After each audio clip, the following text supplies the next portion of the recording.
Are you Gen Z? Yes, I am. Are you Gen Z? Sorry. That's right. So even for me, take a look at my hair. Right. He flipped it. We have a moment. I like to call myself a BDSM strategist. Okay, you know you're gonna get us in trouble. I've also noticed that people that are quite self-aware from a spiritual point of view, for some reason, they find themselves, whether it's in marketing or communications, and that's essentially because it allows you to pay attention to that still small voice that becomes like your point of view. Welcome to the Vivid Experience Podcast. Woo! I'm not going to sing today. I don't want trouble with No, please, by all means, I need to hear the song. Vivid imagination. Don't. Oh I don't know why I like that song. It seems like that's all you know. Do you know more than that?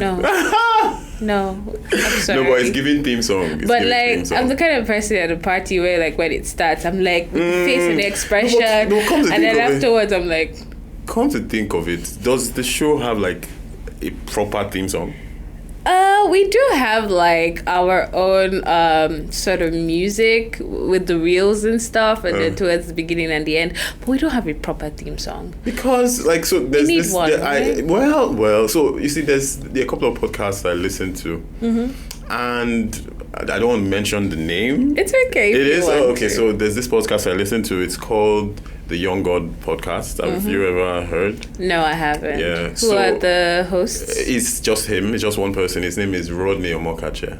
Oh, okay. And over time, I've listened to the podcast for the longest time. And over time, he's changed his intro song. At some point, it was...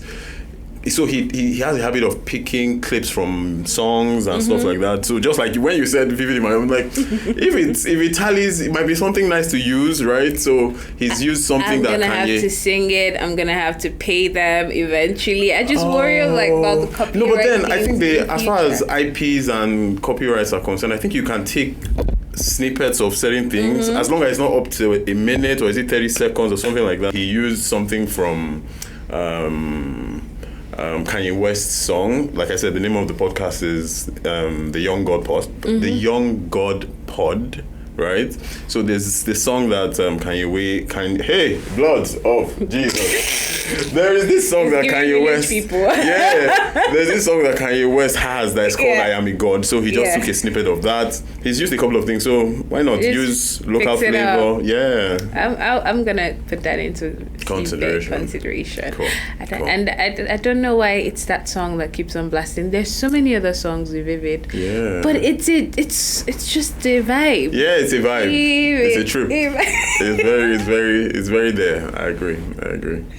Anyway, so you feel better? A bit. I want you to feel really, really good. Okay. So we're gonna practice our smiles, our woosahs.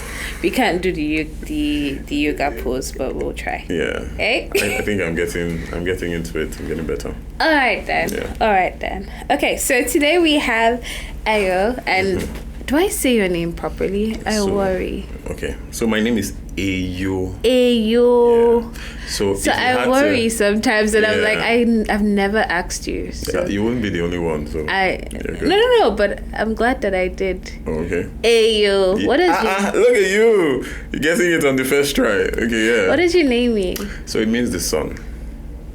Like the sun in the sky. Do you see what I'm wearing? I know. So I have to take that then. That's actually supposed to be mine. Also, but I like it. It looks nice. Thank you. That's what my name means. Okay. I mean, and you definitely represent the sun. I'm just saying. I try. You try. I try. Janos and everything. Okay. I try. Alrighty, so we have Ayo here, and he is a creative strategist and storyteller. True. So we're going to be up for a really good time today. I am so excited. I am just like in awe of his presence right now, guys. And I don't know if you see the fit, but the fit is fitting. So. Thank you. You look pretty good yourself. Oh, thank you. You're looking more sunny than me. You know, we just sometimes it goes with the blonde. I'm just saying. It is dripping actually, like it's dripping. And I wore black yesterday, like all black. Like I went for a rave. Oh, so well, it's black like your usual color. I think so. I think so too for myself, right? Yeah. It's just so comfortable, like effortlessly comfortable. I've become like this confident, on the spot, on the money person. In my head, I'm a good dancer. I do not know if it translates that way. No, but then it's the confidence that counts, right? So thank you. I kind of always take like something spare that I can change into. You won't believe the color. Way. You won't believe the color of what it is. Green. Black. Oh, come on. Oh, sorry. I thought you were gonna like trick us into it. No, it's also black. So it's also black. Yeah. Okay. Yeah. So yeah, maybe I should change it into black for tonight.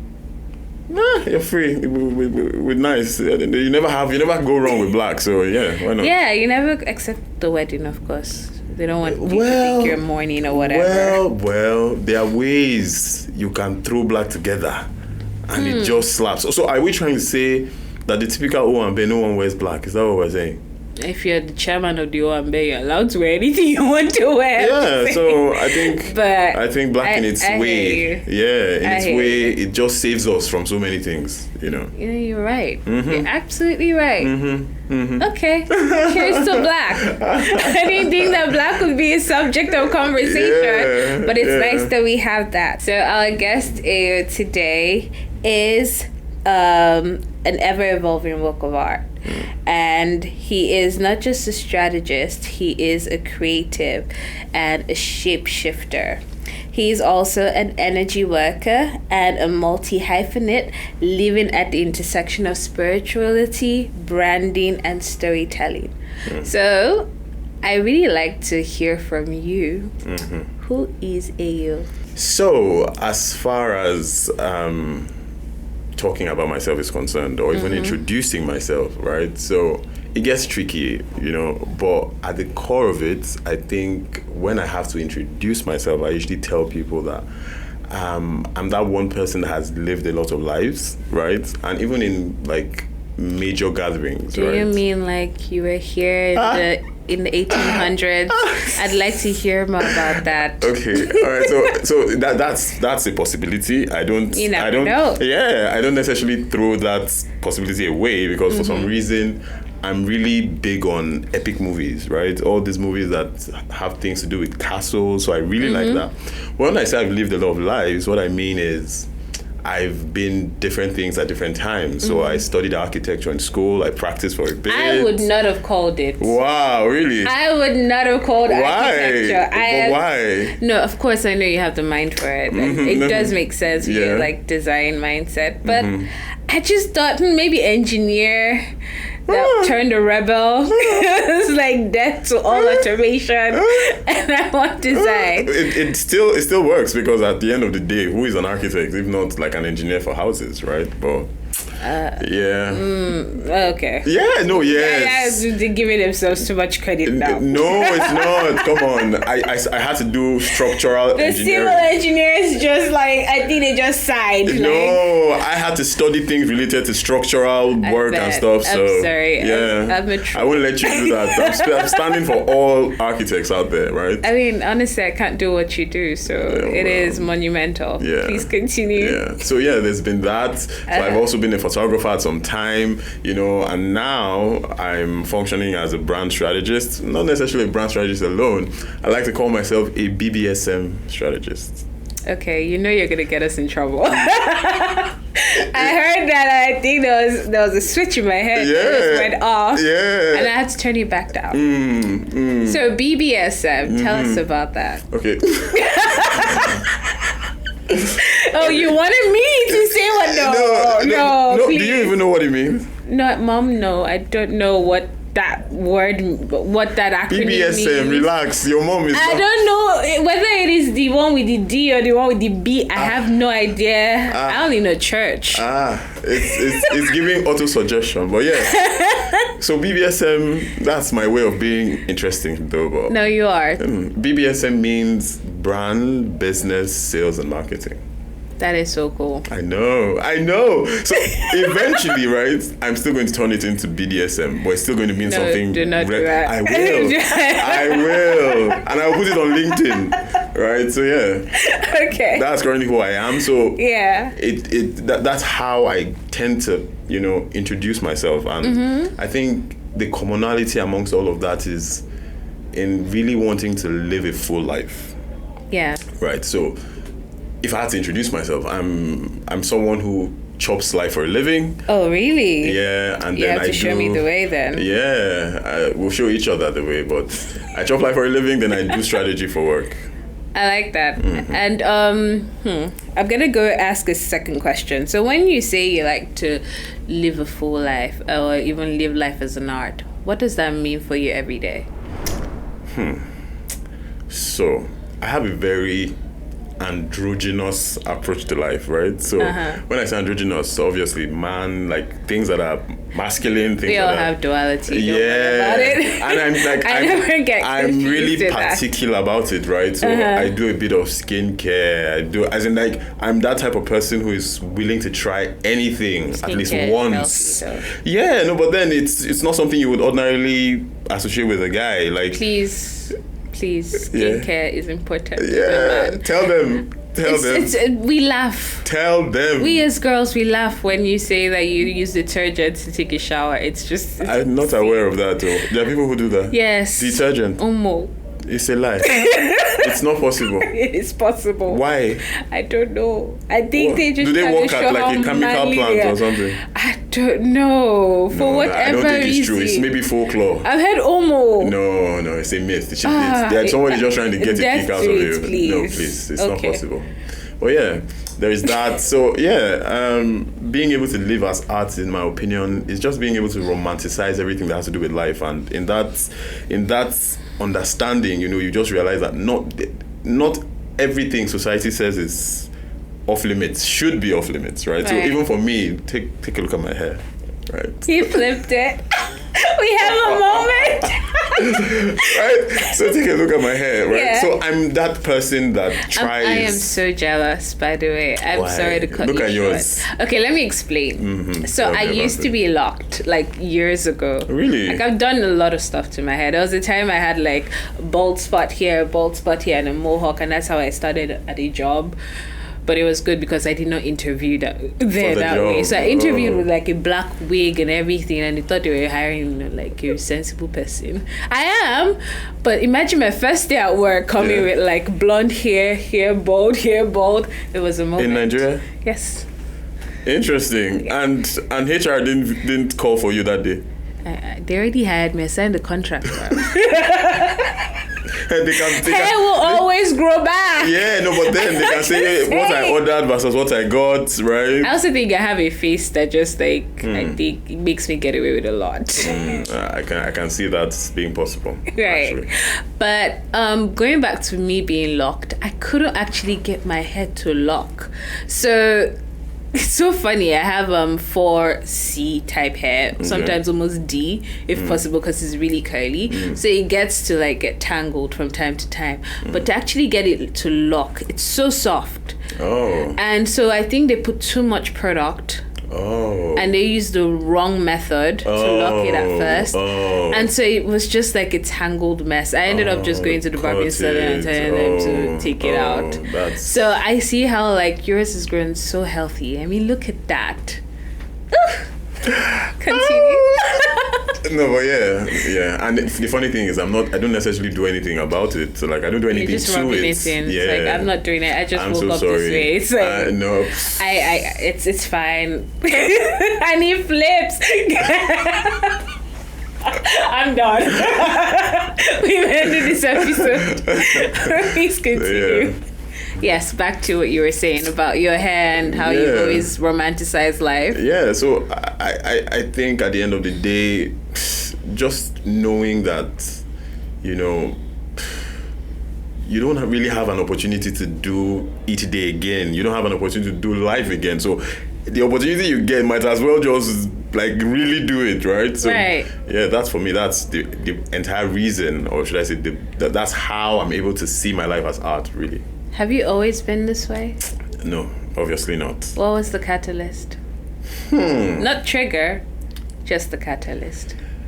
Well, so you see, even asking that question, have you always been that way? That's a tricky question too, because in so many ways, right, there's the school of thought that suggests that as a person, you are essentially complete, right?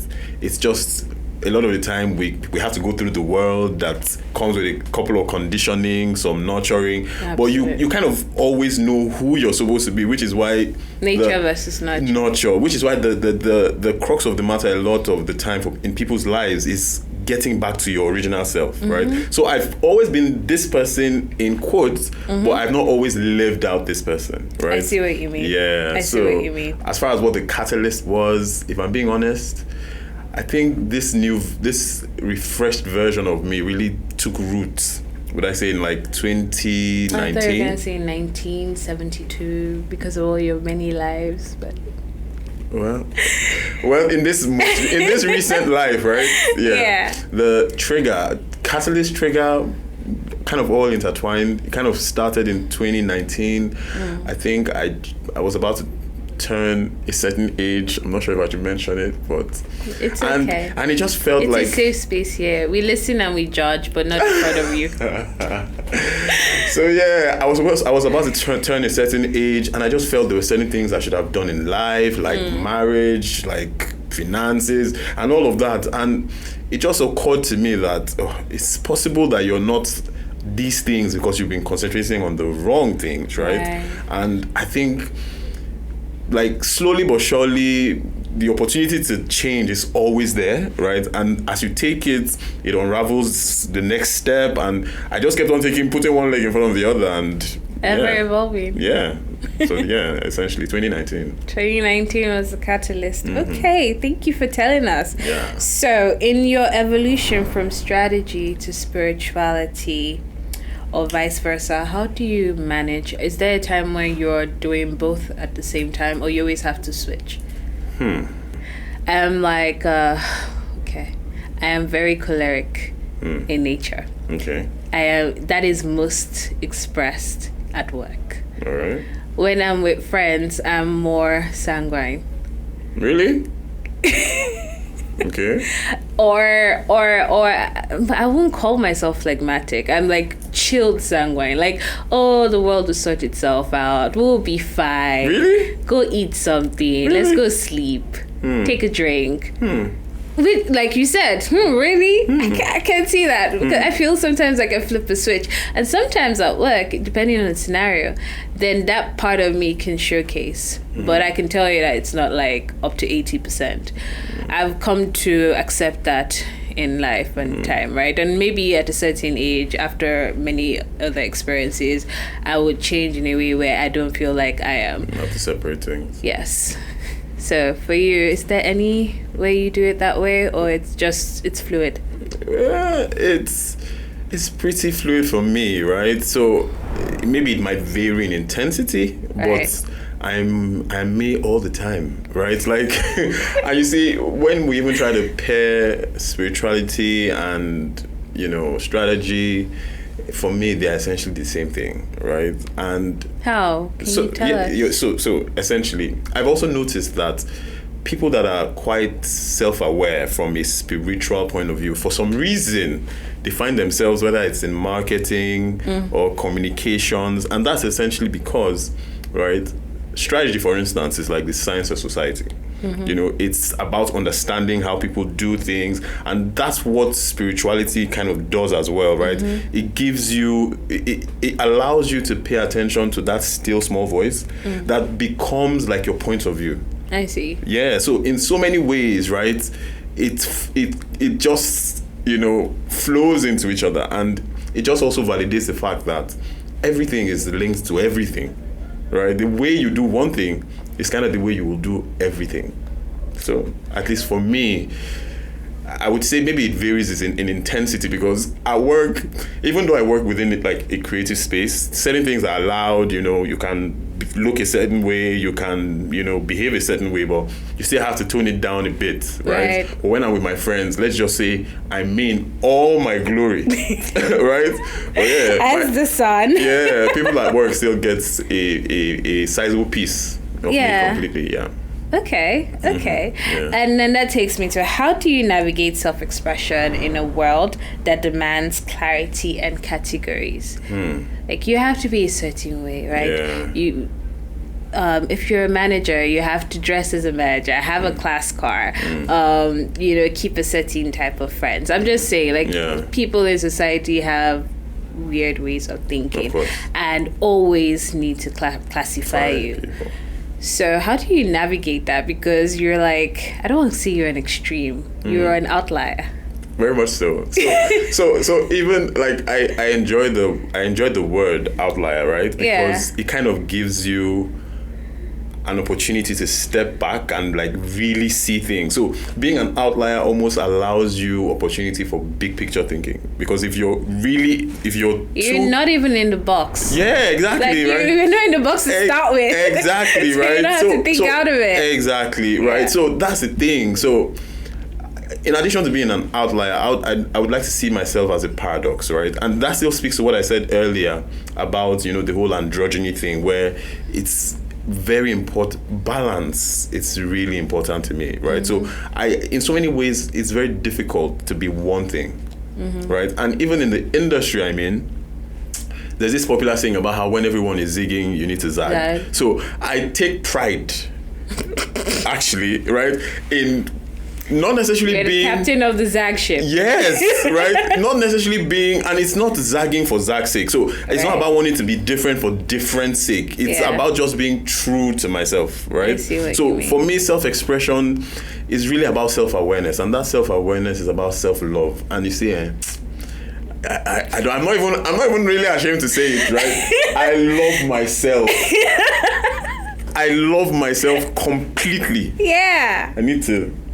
Yeah. Right. So for me, that's what fuels, my self-expression in a world that expects you to be a certain way. I can confidently say I'm self-aware, but what's even more is I have an enormous amount of self-love. And that is honestly a lesson if you don't have it. Self-love is not just the skincare. It's not the spa treatment. Yeah. Self-love is very intentional. Like it has you going to the deepest, darkest parts of yourself, right? And embracing those parts regardless. Exactly.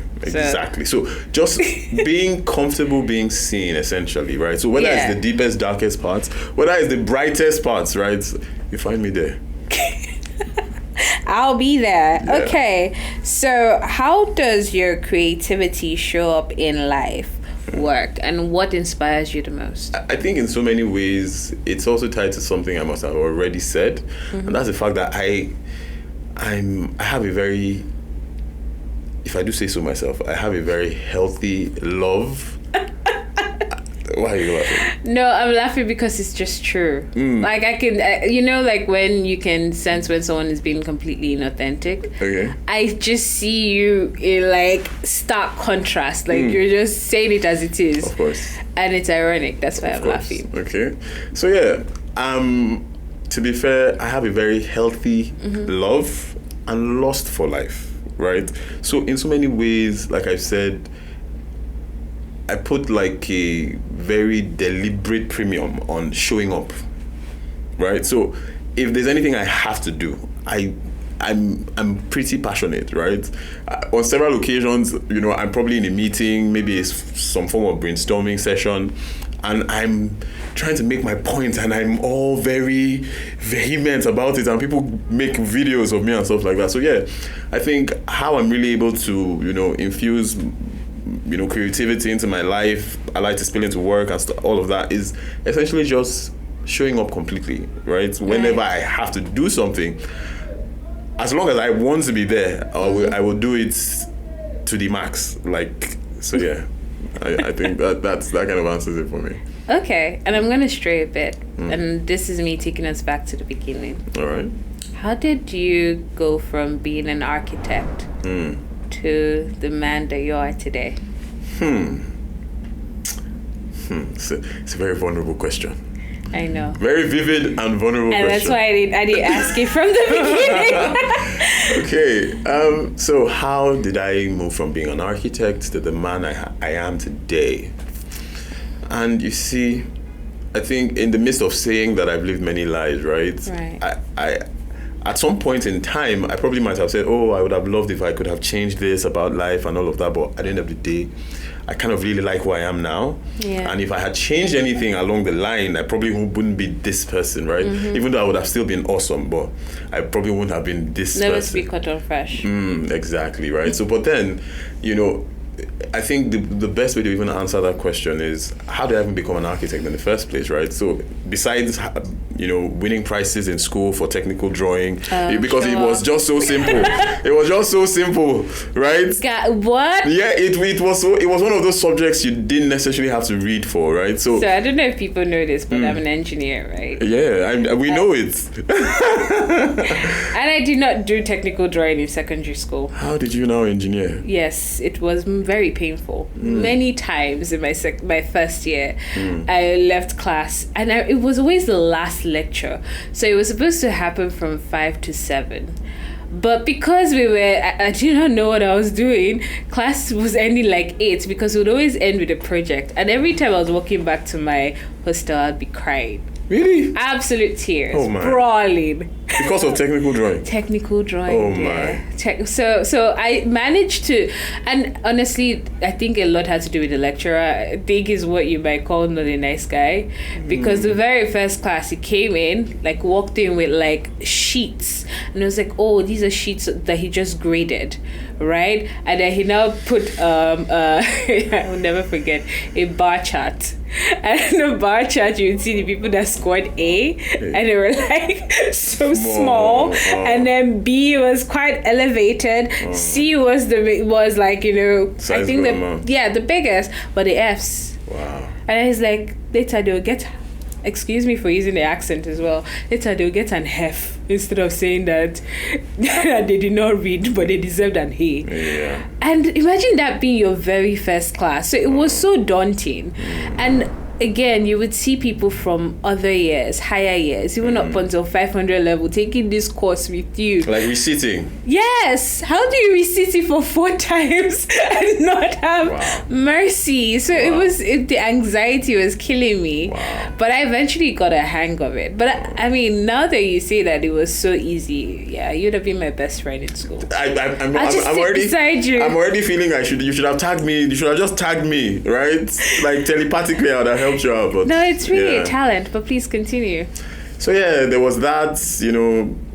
Just being able to allow it. The fact that technical drawing just came, very naturally and stuff, right? It just felt like, okay, what would you want to do? Is to be architecture. But even more to that was, I've always had this spirit of wanting to explore, wanting to have adventures, and it just felt like being an architect allowed you to do so many things, right? So at some point, you're probably designing for a finance related sector, tomorrow education, next tomorrow recreation. So you're essentially interacting with life, right? Sure. Yeah, so that was the promise. But unfortunately, the reality of that, especially within the Nigerian context, was very surprising, right? So still looking for an opportunity to, explore life, do a number of things. That's how I find myself doing photography, because today you're covering a wedding and tomorrow you're doing a documentary. So there's the promise of interaction. You're talking to human beings, you're doing stills. And then there was another reality that I found there that didn't necessarily, tick all the boxes, let's put it that way. Okay. And then what was that? Okay, so as a photographer, right, I realized I was more of a vendor than a decision maker. So a lot of the time, there are decisions that had been taken that led up to me joining the conversation. But I was like, I want to be part of the beginning of the conversation, right? So that's how I kind of started dabbling into brands. And as well as a photographer, I worked with a lot of marketing departments, and all of that. So communications departments and stuff. So then that happened. But then something very interesting happened, right? Tell me. I had in that 2019, like I said, right, I had a kind of experience that kind of just really made me want to open up to life more, right? And, in that process, there were things I was beginning to understand, about human nature, about ways of thinking, ways of behaving. And it just felt like branding, it's because at the end of the day, some of these things don't stand alone. It's either you're doing brands, you're doing business, you're doing, like I said, sales, marketing, and communications, right? So multi-hyphenate. So it's that whole thing about having an opportunity to experience so much of life, engage with different things. And the man I am right now is someone who is essentially paid to experience life, right? And then maybe translate that into having a point of view, and all of that. So that is so cool. I like your job. I know. So I guess in the role of introspection and creative practice, how do you set boundaries for yourself? I know that you're thinking like there is no box, but everyone still has to have certain boundaries. So whilst you do all of your introspection and then you embrace creativity, what are the things that ground you? And it's really will I say funny or interesting that you mentioned the fact that even though you try to function outside the boxes are still important, and that's at least for you. Even if not so much for the society, because who cares? But no, but then for you, even for the society, actually, right? Because when I went to advertising school, right, one thing that I took away from that experience, because there was a lot of deconstruction, things that you felt were always there from the beginning of time. You realize that someone was responsible for engineering that and making that a part of people's lives, right? And at the end of my experience there, what I was able to do is I was able to spot boxes. Like when you see like a societal construct, you can tell that this is a box, right? And then you're now able to reverse engineer boxes, and then you're also able to create boxes. So I think for me, even in my personal life, just understanding that boxes are important, right? It's good for clarity, and all of that. I know, I think it also still boils down to self-awareness. I know when I'm acting in a certain way, right, and I know when I need to reel myself back in, and I know when I need to go in a certain direction. But what is that trigger for you? How do you know? Because again, it's like a grounding. The way you regulate, I don't want to say emotionally, I think more regulate it's like is fine. Regulate is a good way to capture it. Yes, but how do you, what is that trigger for you? I think I already said it, which is self-awareness, right? So when I say self-awareness, I know you're self-aware. No. When I say self-awareness, I'm talking about it from even a meditative point of view, right? So I do meditation. I want you to say that. It's okay. Well. So I do meditation, and the entire essence of meditating is being able to catch yourself, like being conscious all the time. So when you're experiencing certain emotions or you're doing certain things, it's kind of easier to catch yourself, right? Because you're not just functioning from autopilot, right?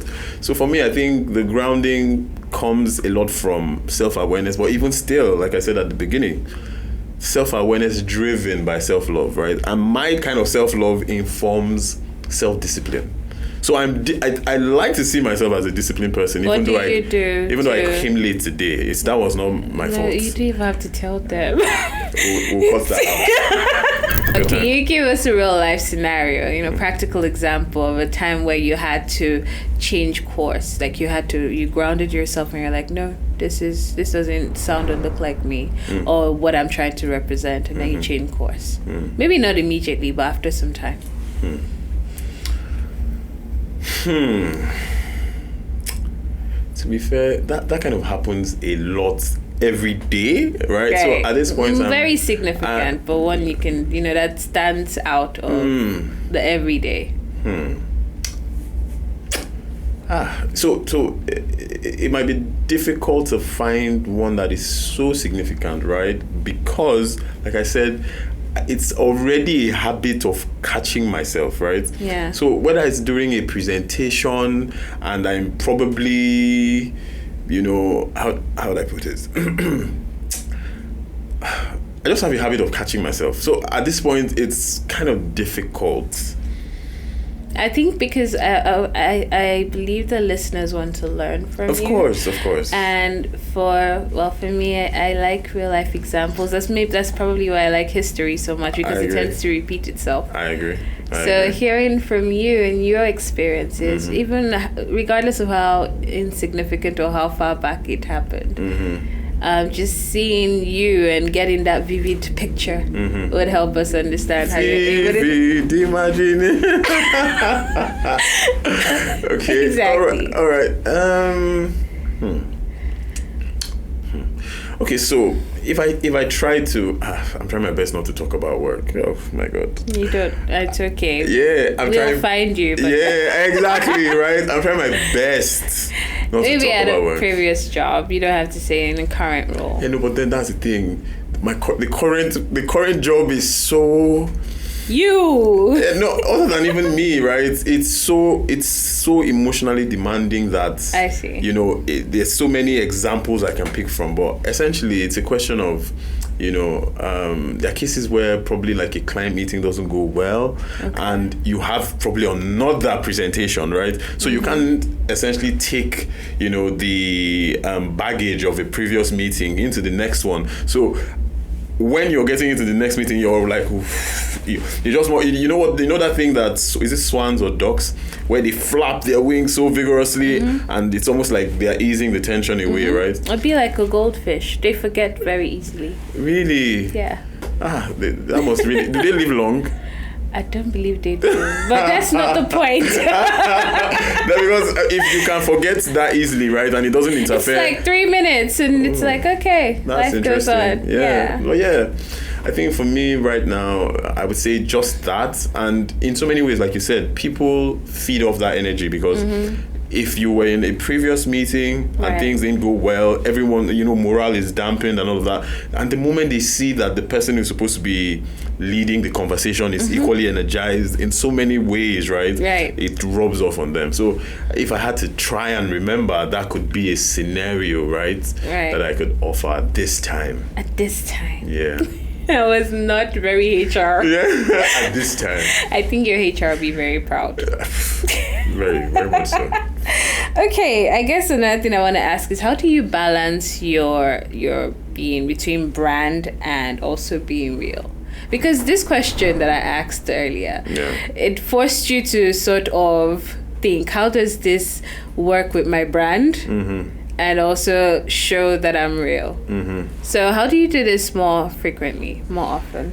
Because we don't get to invite you to a podcast every day. Yeah. Okay, so how do I essentially balance being seen? Is that what you said? And being real? Yes, right? But being seen because you're a brand now.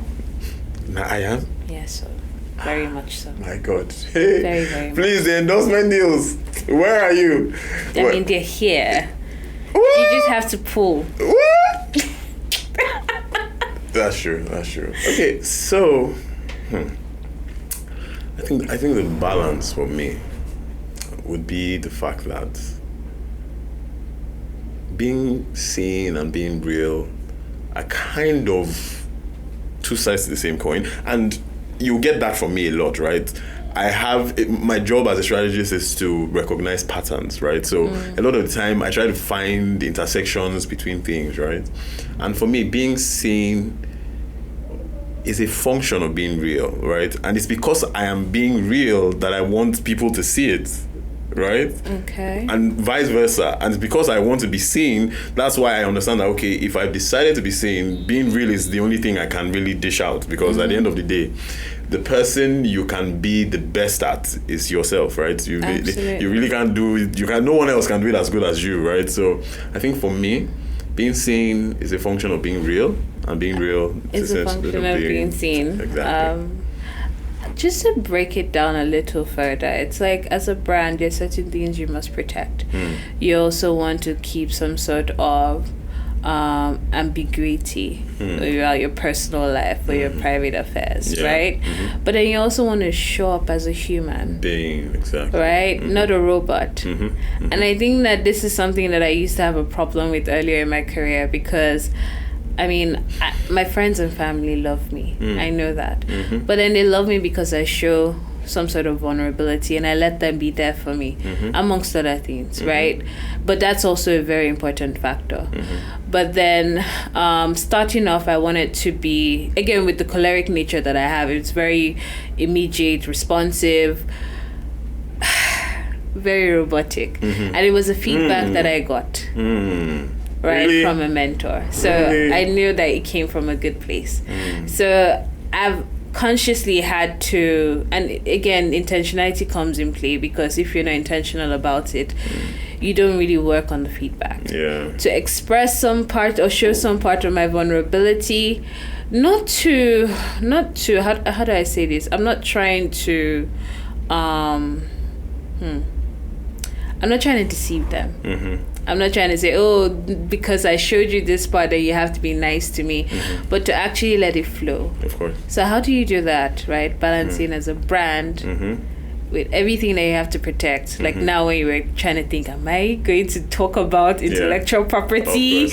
Of course. But still show up as yourself. Okay. So I think, for me, because at the end of the day, right, even being a brand, a truly beloved brand, it requires a huge amount of humanness, right? So even, the aspect of being a brand, and, it's the way we've been able to coin that, it sounds very commercial, but at the end of the day, a brand is simply... It is very commercial. Well.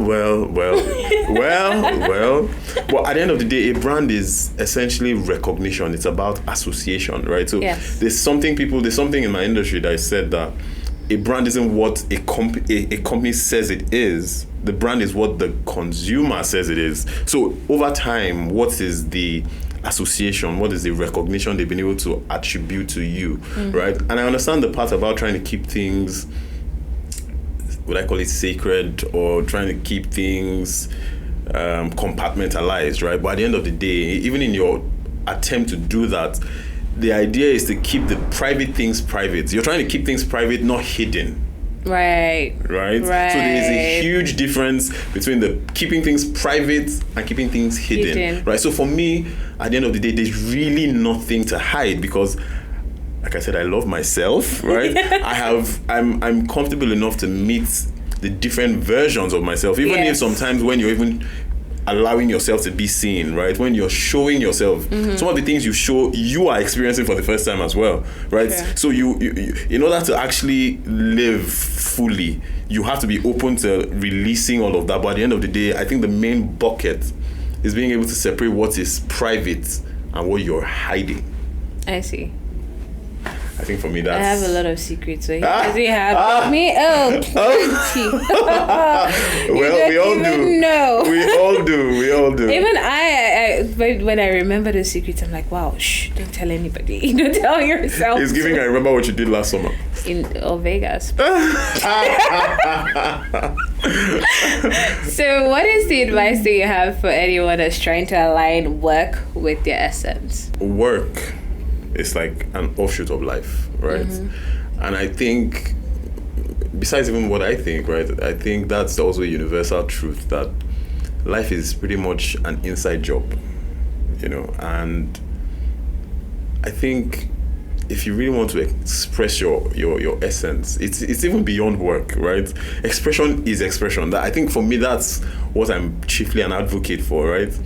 And there's this popular saying that, depression comes from impression without expression. So the only time when you feel boggled down is when you're taking in so many things and nothing is leaving, right? Or you're consuming so much, you're not, expressing anything, you're not producing anything, you're not creating anything, right?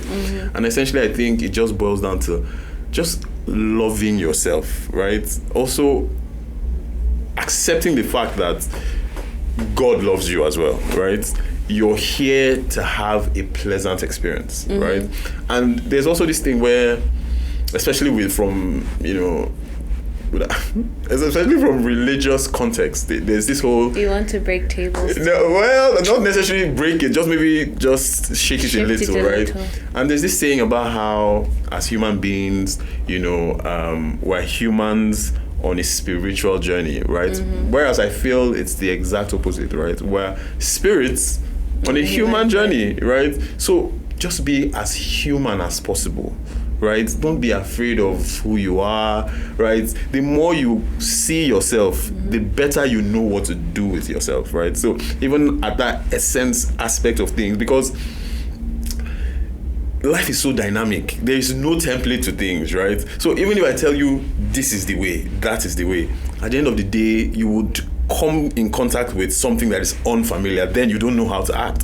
But when you are so comfortable in yourself, you're loving yourself, you know, you don't feel like you're being somewhere by mistake. Like, be very comfortable with taking space, right? Allow yourself to expand, allow yourself to, you know, you get what I mean, right? So for me, just love yourself and everything else will flow, take its place.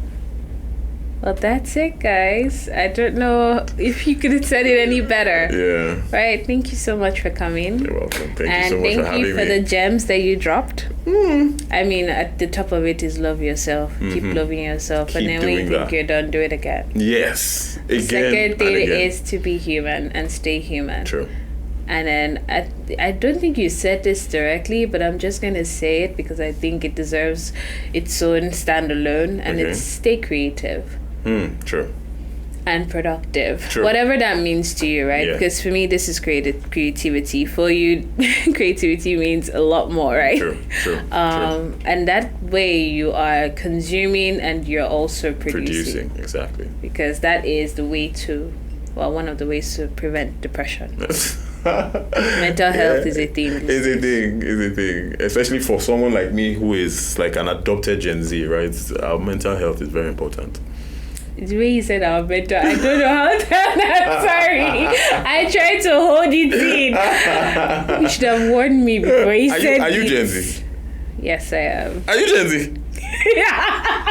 Sorry. Can you say that with like more belief? Are you Gen Z? Yes, I am.